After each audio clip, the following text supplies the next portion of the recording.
If you want to change the subject, confuse the other person by going off on a wild, chatty detour. Like in The Fisherman and His Wife, I continue, the fisherman's wife keeps wanting bigger things, and by the end of the story, hey, voice calls, Chris. I sit up so quick I scrape my knees on the raft.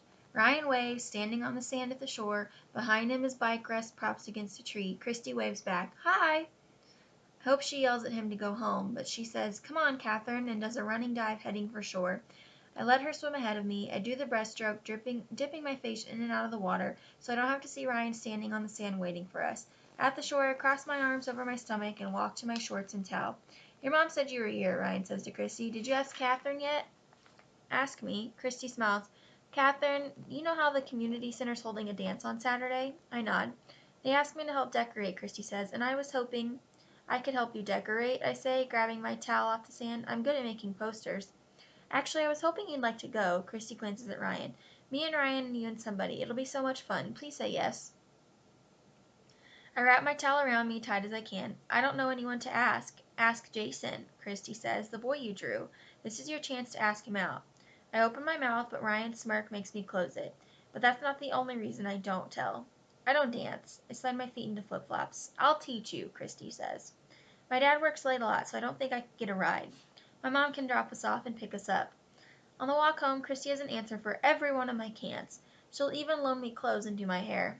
Ask him, she says. By the time she's heading up her driveway, Christy has cornered me into a stuttered, I'll think about it. In my room, I peel off my damp bathing suit and put on the first clothes I pull from my bureau, an old short and shirts that don't match. I comb wet snarls from my hair and watch Christy's minivan backing out of their driveway. Did Christy call me because she can't go to the dance with Ryan unless I go too? The minivan disappears from view. I turn to my bulletin board and the postcard from Disneyland is tacked on top. I wish it wasn't so expensive to call California. I want to tell Melissa everything and hear her say, it's okay, Catherine, but it'd take too long to explain and maybe she'd be mad I cared so much about Christy being my friend. In my sketchbook, I try to draw my ankles distorted by pond water, but they don't look warped and interesting, they look broken. I write the words in the white spaces beside the sketch, but after pond and icy, the only ones that'll come are guilty, complicated, hidden, and weak. I close my sketchbook. Solving one problem can create another. I look over the top of my sketchbook at Jason's mother standing alone. Before I can ask where Jason is, she opens the door and he comes into the waiting room on his own. His new wheelchair has a joystick on the armrest. His fingers circle the joystick and the wheelchair whirs past the front windows across the carpet right up beside me. Wow!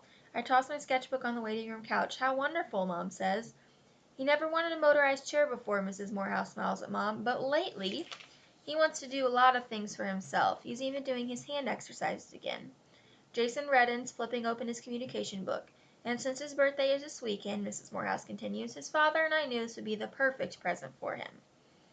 This is cool. I lean close for a good look. How's it work? Jason positions his hand on the joystick and the chair surges forward. A foot forward, then back. Catherine, walk outside. Me too. You want to take a walk outside? I glance at his mother. With me? Take my cell phone. She opens up her purse. Call here if you need help. The phone number is on those business cards at the reception desk. The receptionist circles the phone number on the card, but even with the number, the cell phone, 2 blank cards, and a pencil in my pocket, I don't feel prepared. What if I can't help him, or if he needs something and I can't understand him? I hold the door open, and on his 4th try, Jason makes the turn around the doorframe. All the way down the ramp, I hold my breath, repeating slow, slow, in my head like a prayer, so he doesn't go too fast and tip or fall. At the bottom of the ramp, I let my breath go in a relieved whoosh. Where to? Clusters of people stand near the shops, and the brick sidewalks look too bumpy and uneven for a wheelchair.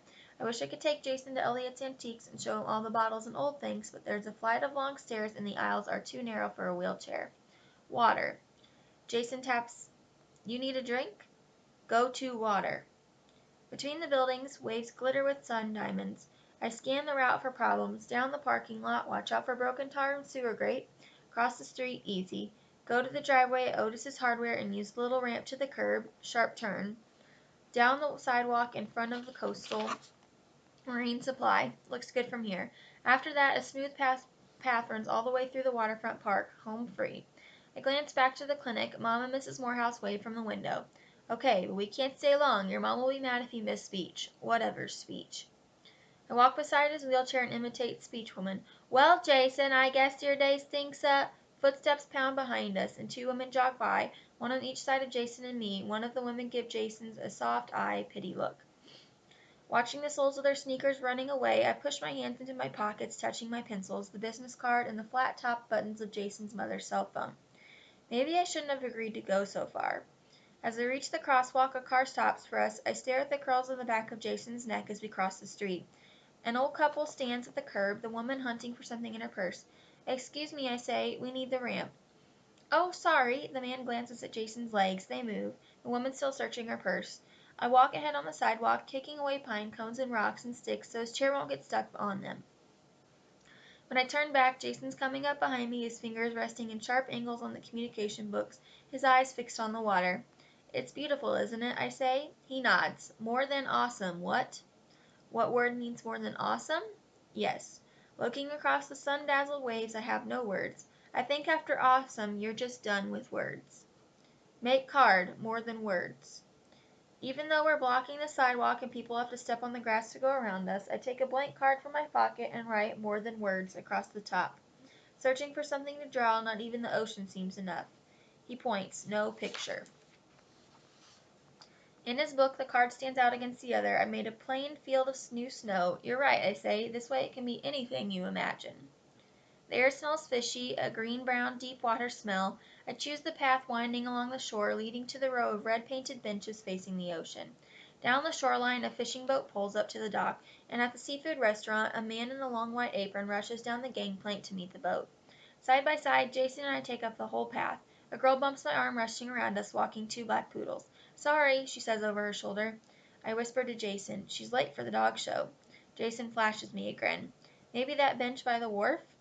Usually I love listening to the Pilings Creek purring boat motors and the sharp "kee-o" of gulls, but today my ears are full of the sound at Jason's wheelchair and the silence of people who suddenly stop talking as we pass. A man meets my gaze, but he smiles, and I can only nod back, unable to let go of the clench of my teeth. At the Longtown wharf, a seagull stands on twig legs, facing the wind, shaking his feather dry. He reaches around to the preen of his wing as a group of preschoolers lean over the wharf railing, dropping rocks off the side. I hear snatches of voice as we come closer to the wharf. "You don't even need this, but it'll make you feel better." Reaching down, a girl puts a bandage on a little boy's elbow. Her head is bowed, but I know her hair, parted on the side, a strand separate from having been twirled. I fall to one knee on the path and dip my head to peer between the slats of an empty bench. "Was that boy in an accident?" the child says, pointing at Jason. "Did he get hurt?" I watch Christy startle, looking at Jason. She turns away and quickly touches her index finger to her child's lips. "Shh. It's not polite to talk about people."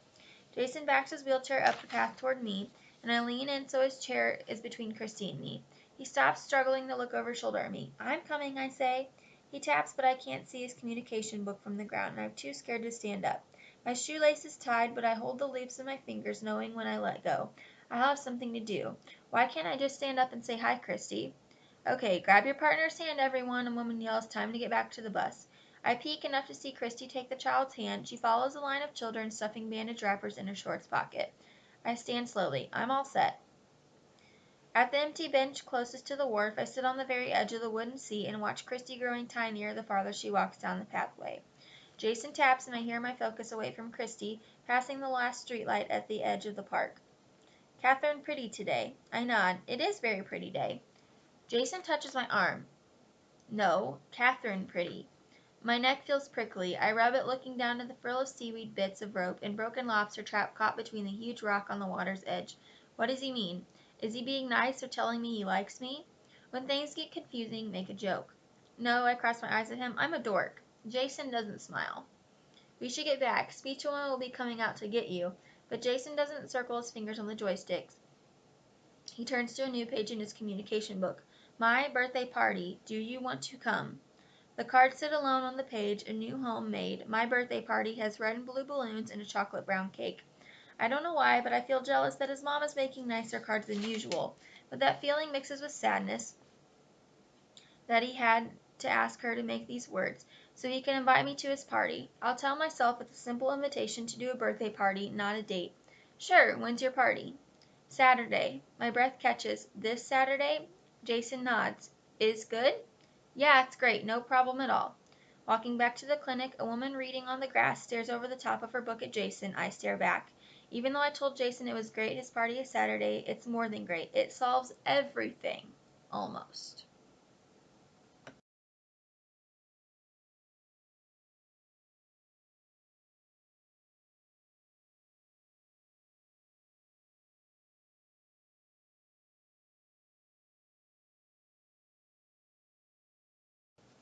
No dancing unless I'm alone in my room or it's pitch black dark.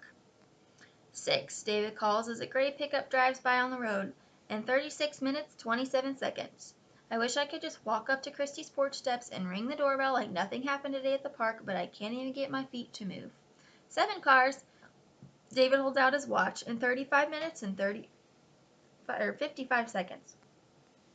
Remember the rule, I say absently. Late doesn't mean not coming. Beside me on the porch swing, David rocks, bobbing the swing. When I first agreed to sit with David so Mom could call clients, I tried to draw, but David keeps jogging the swing out of rhythm and wobbling my pencil lines. What'll happen in September? Will Christy stand with me at the bus stop or with Ryan? And what'll happen if I don't see Jason every week? Will our friendship disappear? The front door opens and Mom steps into the porch. Catherine, Christy's on the phone. David, let's go into the backyard. The walk through the living room and down the hallway to see the phone feels extra long. Did Christy see me at the park? Hi, it's Christy, she says when I pick up the phone. I just got home from day camp and I signed up to help make 2 posters at the dance. Want to help? Sure. I twist the phone cord around my finger. About the dance. Did you ask Jason? I twist the cord tighter and my fingertip turning purple with backed up blood. We can't come that day. Jason invited me to his birthday party the same day. His birthday party? Yeah, he's having a birthday party on Saturday. How about after the party? I really can't, I say, my finger throbbing. Christy exhaled loud and long in my ear. Will you still help me make posters? I promise to make 2 big ones. Sure. I untwist the phone cord. Let's make them at your house. Mom is taking a nap. I check out the window for David, and he's swinging hard on the wooden swing set Dad made him. Mom rests against the slide, her cell phone to her ear. Leaning way back, David laughs, his eyes scrunch shut as he pumps his legs. I can't stand that feeling, free falling through the sky with my eyes closed, but David loves it. Come over. I have in my room, I collect markers, pencils, my rulers, paints and brushes until Christy arrives. Her blank white poster board reminds me of Jason's cards, only huge. We need one side for the admission desk and one for the refreshment stand. Christy lays the poster board on my checkered rug. Which one do you want to make? I shrug. I'll make the one for the admission desks. It needs to say dance and how much it costs, Christy says. Kneeling in front of the poster board, there's so much whiteness. I'm tempted to find a soft lead pencil and draw tiny footprints, maybe 2 sets, walking through windswept fields of snow. My marker squeaks as I write each huge letter, D dipping toward front, A leaning back, N shivery, C stretched tall, and the E lines poking out at funny angles, the word itself dancing. I begin a border of fireworks exploding around the edges of the poster. Awesome fireworks. You're a really good artist, Christy says, grimacing at her pillow fat letters spelling refreshments. R is big, but each letter after that is a little bit smaller, like the word kept going and going, it'd disappear. Maybe if you color them in? She picks up a yellow marker. I think I need another color on these fireworks. I show her my poster. What do you think? You didn't use green. Christy hands me the marker. I still wish you were coming to the dance. It's better since I don't dance. In fact, I have a rule against it. No dancing unless I'm alone in the room or it's pitch black dark. Christy huffs. That's dumb. My door bangs open. For a change, I'm glad to see David standing there, his face flushed from swinging. David, do you like to dance? Christy stands up, holding the green marker. I look between David and my doorway, and Christy choosing a CD from my shelf. Let's show Catherine how. Don't, I scramble to my feet. He'll step on the posters. But Christy starts my Avril Lavigne CD. Come on, David. She shimmies her body, elbows bent, her hair swinging. Let's dance. When David dances, it's from his heart, from the inside out, jumping around my room, in and all over. Wiggly dancing, feet kicking, he steps on the marker. Cinnamon and Nutmeg start squealing. Quiet, pigs! And David claps his hands over his ears. Stop it! I snatch the posters off the floor as his heel snaps my ruler in half. Stumbling across the room to the CD player, I wince as my marker jabs my bare feet. I turn the music off. Why'd you do that? Christy asks. I lay the posters back on the floor. I hear a car door slam outside. David has gone from my room as fast as my calendar flutters in the breeze as he's making a run past. Ready to go, sport? I hear David call. Late again. You're no fun. Christy flops back onto my rug. Beside my eyes, I feel the sizzle of tears. I want to be fun, but I don't like when people make David look stupid.